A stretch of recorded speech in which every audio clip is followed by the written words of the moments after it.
Hello everyone and welcome back to the channel. So today we're going to take a look at my 125 gallon paludarium. That's probably not really a paludarium, I just call it that. It's filled halfway, and since there's no real land section, probably not considered a paludarium, but I call it that anyways. We're going to go over the how and why I set it up this way and just generally take a look at it. So I hope you enjoy it.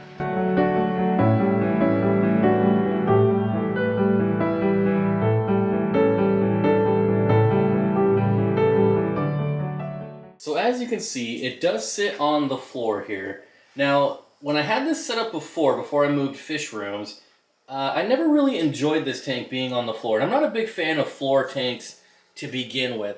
So my idea of just filling this halfway and making it more paludarium-ish, I guess, was that maybe it'll look more pond-like, a top-down view. And I think it works pretty well. I already enjoy it way more. I can see just about everything without actually having to get down on the ground. Now there are certainly times when I do like to come down here and sit on the floor and just look at everything. I think it's really fun. It's very simple. We can go over the build real quick. So I have lapis luster sand on the sides, just regular gravel in the middle, nothing fancy, no eco-complete or anything like that. And then on each side I got a big piece of Malaysian driftwood, and this one actually is even larger and comes up out of the water, which is cool. And then along the middle here, I just have about a 5-foot log that just sits on top of the wood, and you can see everything is starting to climb across it. Now this is neon pothos, I believe. I could be wrong. I'm probably wrong. I don't really know houseplants that well. But you can see it's starting to string itself across. I want to say this is peace lily, but I'm probably wrong. Maybe that one is. I'm not sure. But you can see it's just stringing along, and it's actually along the bottom here. You can see it. So that's pretty neat. So there's 3 or 4 different types of houseplants. There's even a little fern right here in the middle that seems to be doing all right, which is pretty cool. Now as far as aquatic plants, there's dwarf chainsword over here, another piece not doing so well here.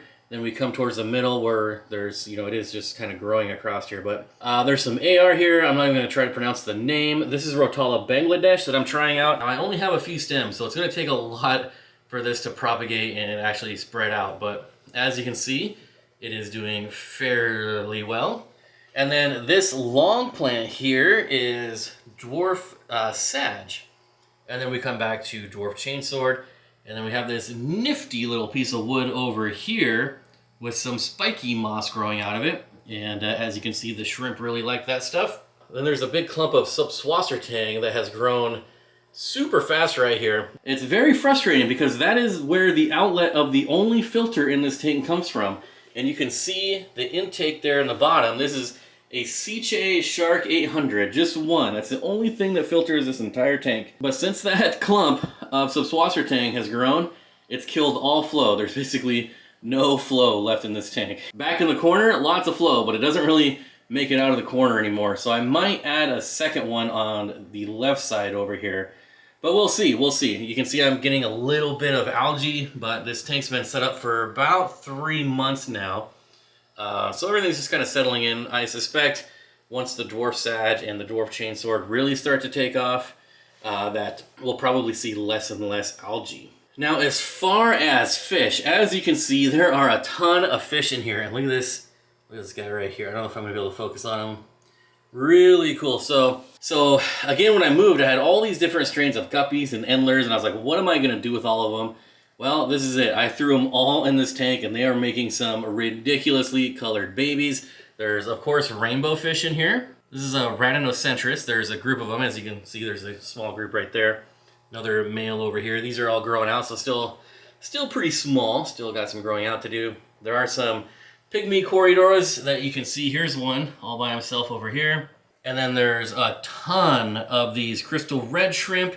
And if we can find some, there's some chocolate cherry shrimp. Here's one back there in the corner. There's also some Epistogramma abacaxis, which here's one right here. There's 7 of those in here. And that's about it. There is one 100-watt heater in here that keeps it right around 75. And this is in a fish room. The fish room is heated, but again, this is on the floor, on concrete, so it's a little cooler. If there wasn't a pistos in here, honestly, I wouldn't run a heater at all.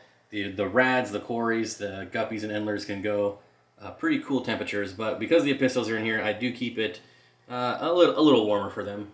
So as far as lighting, there's 3 different lights on this tank. There's a 4-foot LED shop light that's hung in the middle, and there's a 36-inch Fluval 3.0 that sits right above this section here, the gravel for all these plants right here. And there's also a grow light, just a par 38 single bulb grow light. Gives it kind of the spotlight effect. And I only turn that one on when I'm going for the spotlight kind of effect, the spotlight look. I think it looks pretty cool when it's just one spotlight right in the middle and everything else is really dark. But there it is. That's my 125 Paludarium-ish. I am planning on possibly adding a land section behind the log. There is about 4 inches, and I might get some of the light diffuser and create a land section back there. But I don't know. I would like to get some terrestrial plants in here, so maybe just like a small 2-foot section right there in the middle on the other side of the log. I mean, right where that fern is at, basically. And I think that would be kind of neat. And then maybe officially it's a paludarium. I don't know. But I don't know. That might be the next project on this tank. Let me know what you think about that idea. I'm really curious. I would like a land section in here, because then I could, maybe put some frogs in here or something. I don't know, something. But if you made it this far, thanks for checking out my 125 Paludarium. I hope you enjoyed it. I just have I've been having so much fun on this tank and nerding out with houseplants lately that you can expect to see a lot more builds like this on the future of the channel. I guarantee it.